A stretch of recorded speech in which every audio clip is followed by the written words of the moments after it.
ഒരുപാട് റീൽസ് കണ്ടിട്ടാണ് ഞാനും ഈ ഒരു സംരംഭത്തിന് വേണ്ടി ഇറങ്ങി പുറപ്പെട്ടത്. അങ്ങനെ ഷോപ്പ് 1, 2 ഓണായപ്പോൾ ഞങ്ങളവിടെ കയറി നോക്കി. പക്ഷേ അഫോർഡബിളായ റേറ്റ് നമുക്ക് പറ്റാത്തത് കൊണ്ട് അതൊന്നും എടുത്തില്ല. ഒരുപാട് കടകളിൽ കയറി കേട്ടോ.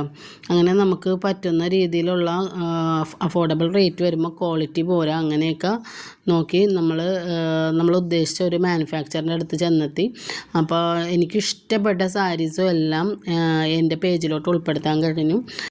എല്ലാവരും പറയണ പോലെ തന്നെ സാരി സോഴ്സിങ് എന്ന് പറയണത് അത്ര സിമ്പിളായ ഏർപ്പാടല്ലെന്ന് എനിക്ക് മനസ്സിലായിട്ടാണ്. കാരണം അഫോർഡബിളായ റേറ്റിന് നമുക്ക് കിട്ടിയാലും അതിൻ്റെ ക്വാളിറ്റി ചെക്ക് ചെയ്യുമ്പോൾ ചിലപ്പോൾ നമുക്കത് പറ്റില്ല. അങ്ങനെ നന്നായിട്ട് ശ്രദ്ധിച്ചൊക്കെ എടുത്താലേ നമുക്ക് ഈ ഫീൽഡിൽ പിടിച്ച് നിൽക്കാൻ പറ്റുള്ളൂ എന്ന് എനിക്ക് മനസ്സിലായി. അപ്പം ഞാൻ എൻ്റെ ഈ കുഞ്ഞു സംരംഭം തുടങ്ങുന്നത് എന്താണെന്ന് വിചാരിച്ചാൽ, ഞാൻ കുറേ നാളായി കളക്ഷൻ ഫീൽഡിലാണ് വർക്ക് ചെയ്യുന്നത്.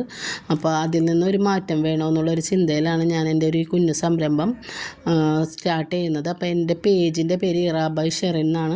അപ്പോൾ എല്ലാവരും എന്നെ സപ്പോർട്ട് ചെയ്യുമെന്ന് ഞാൻ പ്രതീക്ഷിക്കുന്നു. അപ്പോൾ ഞങ്ങളുടെ സ്റ്റോക്കൊക്കെ എടുത്ത് തിരിച്ചും യാത്ര ബസ്സിലായത് കാരണം പാർസൽ കൊറിയർ ചെയ്തു. അപ്പോൾ എൻ്റെ മുന്നോട്ടുള്ള യാത്രയിൽ എല്ലാവരും എന്നെ സപ്പോർട്ട് ചെയ്യണേ.